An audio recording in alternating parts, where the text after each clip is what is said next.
یہ انٹرسٹنگ ہے بھائی. یعنی ہم تو یہ کہہ رہے ہیں کہ جزیہ دو اپنی مرضی سے, ہماری مرضی سے نہیں. ابو شاکر صاحب ایڈوکیٹ کر رہے ہیں کہ نہیں ہم اپنی مرضی سے نہیں, آپ کی مرضی سے دیں گے, سبمٹ کریں گے انویلنگلی. واہ بھائی. آپ صلی اللہ علیہ وسلم جو جب آخری گفتگو فرماتے ہیں جس کو لاسٹ ول کہتے ہیں, آخری وصیت, اس میں آپ علیہ الصلوۃ والسلام یہ فرما رہے ہیں کہ لہم ما للمسلمین وعلیہم ما علی المسلمین, کہ بھائی ان کے وہی حقوق ہیں جو مسلمانوں کے ہیں اور ان کی وہی ذمہ داریاں ہیں جو مسلمانوں کی ہیں. یہی وجہ ہے کہ اس حدیث سے جو مسئلہ نکالا ہے فقہا نے, ابن کثیر سے بھی بڑھ کر جو فقہا ہیں انہوں نے جو مسئلہ نکالا وہ یہ نکالا کہ اگر کوئی ذمی مان لیجئے والنٹیرلی اسلامک مسلم آرمی میں سرو کرنا چاہے تو فوری طور پر جزیہ اس سے ساقط ہو جاتا ہے, اس کو جزیہ نہیں دینا ہے. جب اندلس سے مسلمانوں کو نکالا گیا اور ان کی 800 سالہ حکومت کا خاتمہ کیا گیا تو مسلمانوں کے ساتھ کون نکلا تھا, کچھ پتا ہے مفتی صاحب؟ آپ کو پتا ہے مسلمانوں کے ساتھ کون نکلا تھا؟ یہودی ساتھ میں نکلے تھے, اور وہ یہودی آج بھی جب مسلمان ہجرت کر کے پھر ویسٹرن افریقہ آ گئے تھے, لیبیا اور الجزائر اور الجیریا اور موراکو کے علاقے میں, تو یہاں پر آج تک یہودی آباد ہیں. یہ وہی یہودی ہیں جو مسلمانوں کے ساتھ اندلس سے نکلے تھے کہ بھائی ہم تو انہی کے ساتھ بہتر تھے, ہم عیسائیوں کے ساتھ کوئی رہیں گے. چلے ہمارے ساتھ ہیں سرچ کر کے. جی سرچ صاحب, آپ مسلم ہیں نان مسلم ہیں؟ مائک انمیوٹ کریں, اپنا مائک انمیوٹ کریں سرچ صاحب. انمیوٹ کریں بھائی. Sad boy. چلیں آپ فی الحال سیڈنس پہ رہیے. ابو شاکر صاحب. مفتی صاحب سلام. مفتی صاحب وعلیکم السلام, کیا حال چال ہیں آپ کو؟ بڑا آپ کے خلاف تو ہمارے پاس کمپلینز آتی ہیں کہ آپ ابو شاکر کو کیوں لیتے ہیں؟ کیونکہ کچھ لوگوں کا ایمان ڈگمگا جاتا ہے, اس لیے وہ پسند نہیں کرتے. نہیں, وہ اصل میں چاہتے ہیں کہ کپل شرما شو صرف کپل شرما ہی کے ساتھ دیکھیں. وہ میرے شو کو کپل شرما شو نہیں بنانا چاہتے. بات یہ ہے. نہیں مفتی صاحب, اگر میں اتنا کپل شرما جیسا انٹرٹین کرتا ہوں پھر تو سب کو کہنا چاہیے کہ ابو شاکر کو بلائیے. بعض مرتبہ انسان کو سنجیدگی بھی پسند ہوتی ہے نا, تو اس لیے وہ چاہتے ہیں کہ بھائی یہ شو, یہ پروگرام سنجیدہ ہی رہے. لیکن چلیں, اب آپ یہاں تک پہنچے ہیں تو آگے گفتگو کی جائے. جی پہلے تو چھوٹی سی ایک بات آپ کے سامنے رکھنا چاہتا ہوں. یہ آپ نے ٹھیک فرمایا, یہ دھوکہ دھڑی کا زمانہ ہے, اس میں میں آپ کے ساتھ اگری کرتا ہوں. دوسرا, آپ سے لوگ پوچھیں گے, کیونکہ آپ آئے ہیں, تو جو پہلگام کے بارے میں لوگ آپ سے پوچھیں گے تو مجھ سے کیوں پوچھیں گے؟ پوچھیں گے آپ مجھ سے کیوں پوچھیں گے؟ یعنی میں نے کیا ہے؟ نہیں, میں تو اپنی رائے دے رہا ہوں اس میں. میرے مطابق جو وہاں پہ ہوا ہے وہ غیر شرعی عمل ہے. ہاں, مجھ سے تو کسی نے نہیں پوچھا, اور اگر کوئی پوچھے گا تو مجھ سے پوچھوں گا بھائی تم مجھ سے کیوں پوچھ رہے ہو؟ نہیں, میں نے تو آپ سے پوچھا نہیں, میں تو اپنی اوپینین دے رہا ہوں. جی بولیں. مفتی ابو شاکر کا یہ ہے کہ یہ غیر شرعی عمل ہے. ایسا جس نے بھی ایسا کیا ہے وہ اس کا اسلام سے لینا دینا کوئی نہیں, حالانکہ میں اسلام کی تنقید کیا کرتا ہوں. میرا یہ عمل ہے کہ جو ایسا عمل جو بھی کرتا ہے ہمیں فیملیز کے ساتھ کھڑا ہونا چاہیے. آپ کو یاد ہوگا کہ 1-2 سال پہلے ایک ٹرین میں ایک ہندو نے بھی 2-3 مسلمانوں کو چھانٹ کے مار دیا تھا. تو ایسا ہی عمل وہ بھی ایک عمل تھا جو میرے خیال سے جو بات آپ کہہ رہے ہیں, مجھے اس سے کوئی اختلاف کی نہ گنجائش ہے نہ ضرورت ہے. آپ کی بات آ گئی ہے, کوئی تھیولوجیکل کوشچن آپ کریں تو زیادہ بہتر ہے. یہی ہے, ابھی تو تنقید شروع ہوگی نا اسلام پہ. یہ تو میں نے چھوٹا سا ایک شروع کیا. دیکھیے آپ, دھوکہ دھڑی کا زمانہ ہے. میں یہ کہہ رہا تھا کہ آپ کمپلین کرتے ہیں کہ جو ایکس مسلم ہے اپنے چینلوں پہ تروڑ مروڑ کے پیش کرتے ہیں, اور ان کا یہ کہنا ہے کہ جو عالم لوگ ہیں جیسے آپ بھی عالم ہیں, یہ اسلام کو وائٹ واش کرتے ہیں.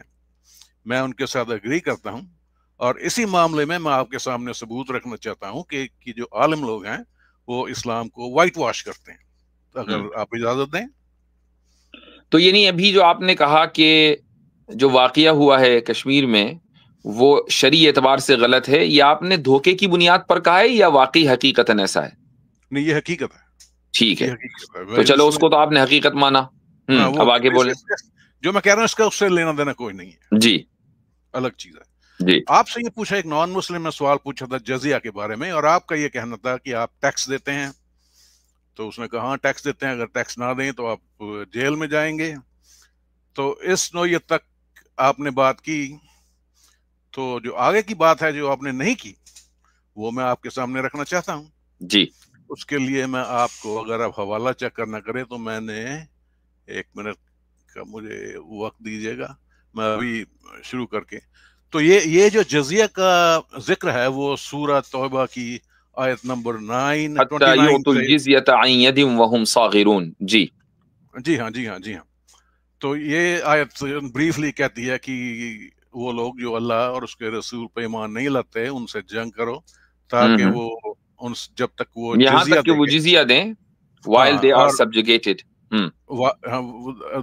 with willing submission الفاظ ہے اس میں, اور ایک willing submission ہے, subjugation ہے, that's fine. and feel themselves subdued, یہ دو ہیں. ٹھیک ہے. اور اس کی جو تفسیر ہے ابن کثیر سے, جو اس کی تفسیر ہے, میں آپ کو اس کا نہیں ابھی رک جائیں, ابھی اسی پر رہے نا, مطلب اس میں پرابلم کیا ہے. ٹھیک ہے, اس میں تو بریفلی یہ کہا گیا نا کہ with willing submission. ہاں تو اب اس میں کوئی غلط بات لگ رہی ہے آپ کو willing submission میں؟ willing submission کیا ہے, کیونکہ ہم بھی ٹیکسز دیتے ہیں. ہاں تو willing submission یہ ہے کہ آپ کو جزیہ نہیں دینا, آپ کہیں اور چلے جائیں, نکل لیں وہاں سے. بھائی آپ کینیڈا میں رہتے ہیں, کینیڈا کے ٹیکس کو آپ نہیں پسند کرتے تو آپ چلے جائیں کہیں آئس لینڈ وغیرہ میں. پر یہاں پہ جب میں ٹیکس دیتا ہوں مجھے کوئی willing submission نہیں ہے, یہ ہمارا اگریمنٹ ہے کہ ہم وہ ایگریمنٹ ہی تو willing submission ہے نا. تو آپ اگر اس ایگریمنٹ کو پسند نہیں کرتے ہیں تو آپ وہاں کی سٹیزن شپ یا جو بھی آپ کے پاس پی آر وغیرہ جو بھی ہے اس کو چھوڑ کر آپ دوسری جگہ جا سکتے ہیں, آپ کو اختیار ہے نا, گورنمنٹ آپ کو روکے گی نہیں.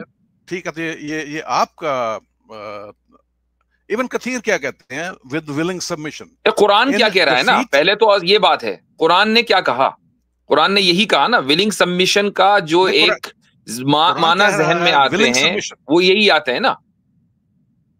willing submission میں پہلے میں آپ سے پوچھوں, willing submission میں کوئی برائی لگتی ہے آپ کو؟ یس, willing submission میں بھی برائی ہے. اوکے, تو unwilling submission ہونا چاہیے. of course. اچھا یعنی submission. Okay that's interesting. 30 second تو میری بھی بات سن لیجیے بنا ٹوکے. یہ انٹرسٹنگ ہے بھائی. یعنی ہم تو یہ کہہ رہے ہیں کہ جزیہ دو اپنی مرضی سے, ہماری مرضی سے نہیں. ابو شاکی صاحب ایڈوکیٹ کر رہے ہیں کہ نہیں ہم اپنی مرضی سے نہیں, آپ کی مرضی سے دیں گے, سبمٹ کریں گے انویلنگلی. واہ بھائی صاحب, یہ جو جزیہ کی لینے کی کنڈیشن ہے وہ لینے کی کنڈیشن ہے کہ مجھے willing submission سے دینا پڑے گا. یہاں پہ جب ٹیکس کے لاز چینج ہوتے ہیں تو چاہے میں انویلنگ بھی ہوں, میں ان کو چٹھی لکھ سکتا ہوں کہ مجھے یہ بالکل پسند نہیں ہے, میں ٹیکس نہیں چاہتا تو نہیں, میں پھر بھی دے رہا ہوں. ہاں وہ تو ٹھیک ہے, چونکہ آپ کو ٹیکس لا ماننا پڑے گا ایز لانگ ایز آپ اس کنٹری میں رہ رہے ہوں. لیکن کیا آپ کے پاس یہ اختیار نہیں ہے کہ آپ کینیڈا چھوڑ دیں؟ اوکے, جو ابن کثیر ہے, ابن کثیر کو چھوڑیے, ابھی کینیڈا کی بات کرتے ہیں. نہیں, ہم کینیڈا چھوڑنے کا اختیار ہے کہ نہیں ہے میرے پاس. ٹھیک, آپ کو کوئی ٹیکس لا پسند نہیں آیا, مثلا گورنمنٹ کہتی ہے بھائی 100% ہمیں دے دو, آپ کو پسند نہیں آئے گا, آپ چھوڑ دیں گے, آپ الاسکا یا کہیں آئس لینڈ میں رہنے لگیں گے. یہ الگ بات ہے کہ ہم امریکہ لے لے گا آئس لینڈ کو, ڈونٹ وری اباؤٹ دیٹ. لیکن یہ کہ آئس لینڈ میں آپ چلے جائیں, ہو سکتا ہے وہاں ٹیکس نہ ہو. مفتی صاحب یہ بات الگ ہے, کیونکہ اگر ایک اسلامک فوج میرے شہر میں آ جاتی ہے, میرے پاس 2 ہی چوائسز ہیں, یا تو میں اسلام قبول کر لوں یا میں وہاں سے بھاگ جاؤں. اگر میں اپنے شہر میں اپنے ملک میں رہنا چاہتا ہوں تو یا ان سے جنگ کروں یا ان کو جزیہ دوں with willing submission. یہی ہے نا, رائٹ. ٹھیک ہے. تو جو ابن کثیر ہیں وہ کہتے ہیں willing submission in defeat and subservience. میں نے آپ کا لنک بھی اس کو بھیج دیا, اگر آپ دیکھنا چاہیں, آپ نے تو پڑھی ہوگی. اچھا, تو دوسرا الفاظ ہے, ابن کثیر کہتے ہیں subdued. What does the subdued means? Disgraced, humiliated and belittled. Therefore, Muslims are not allowed to honor people of Dhimma or elevate them above Muslims, for they are miserable, disgraced and humiliated. یہ ابن کثیر کا کہنا ہے. اور ابن کثیر اسی میں ہی 2-3 پوائنٹ میں آپ کے سامنے رکھتا ہوں، پھر آپ بات کر دیجیے، اس کے بعد ابن کثیر کو میں بند کر دوں گا۔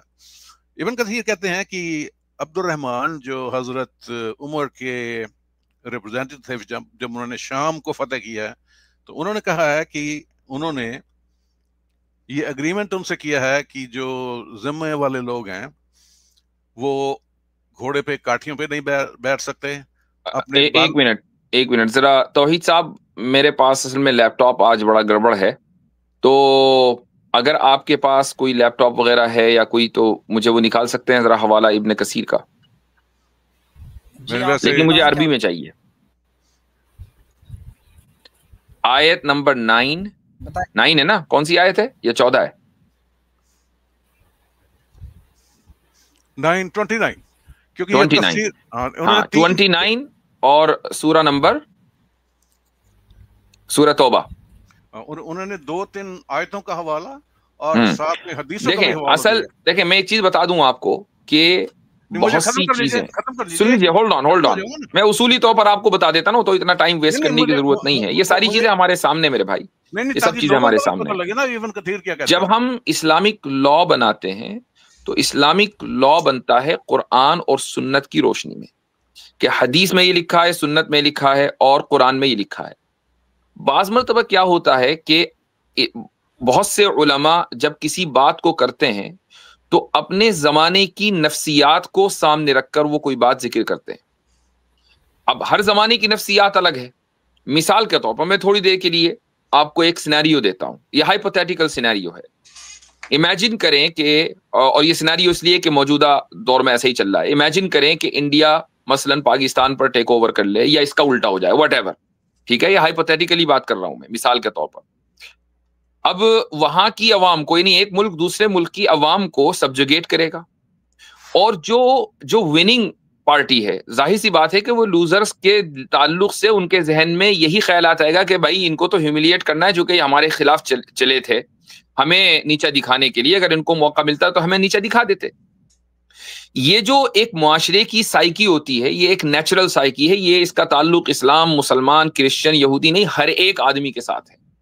تو بعض مرتبہ علماء اس سائیکی کو اپنے الفاظ میں بیان کرتے ہیں، لیکن وہ رسول اللہ صلی اللہ علیہ وسلم کی طرف نسبت کر کے بیان کریں تو ٹھیک ہے، آپ ضرور ہمارے سامنے وہ ذکر کریں۔ آپ صلی اللہ علیہ وسلم جب آخری گفتگو فرماتے ہیں، جس کو لاسٹ ول کہتے ہیں، آخری وصیت، اس میں آپ علیہ الصلوۃ والسلام یہ فرما رہے ہیں کہ لہم ما للمسلمین وعلیہم ما علی المسلمین، کہ بھائی ان کے وہی حقوق ہیں جو مسلمانوں کے ہیں، اور ان کی وہی ذمہ داریاں ہیں جو مسلمانوں کی ہیں۔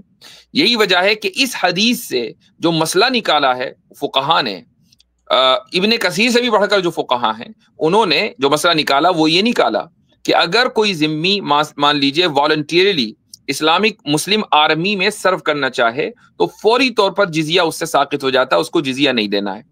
اب آپ اس کو یہ نہیں کہہ سکتے کہ نہیں ہم تمہیں آرمی میں سرو نہیں کرنے دیں گے، نہیں، آپ آرمی میں سرو کر سکتا ہے، چونکہ رسول اللہ صلی اللہ علیہ وسلم کے زمانے میں بھی بہت کچھ ایسے واقعات ملتے ہیں کہ غیر مسلموں نے مسلمانوں کی آرمی میں سرو کیا ہے۔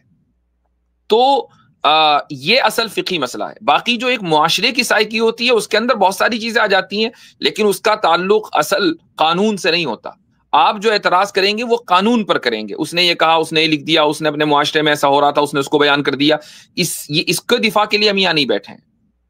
تو اگر مان لیجئے کسی کتاب میں آپ کو اس طرح مل جائے تو ہم اس کو اون ہی نہیں کرتے، ہونے دیجئے۔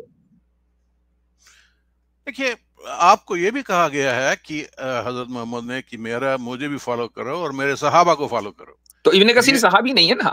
نہیں، دیکھیے ابن کثیر صحابی نہیں ہے بھائی۔ اچھا، اور دوسری بات یہ ہے کہ رسول اللہ رسول اللہ صلی اللہ علیہ وسلم کا قول اور عمل ہمیں اگر کسی مسئلے میں مل جاتا ہے تو اب ہم صحابہ کو نہیں دیکھیں گے، آپ صلی اللہ علیہ وسلم اوور رائڈ کرتے ہیں۔ میں اصولی بات کر رہا ہوں۔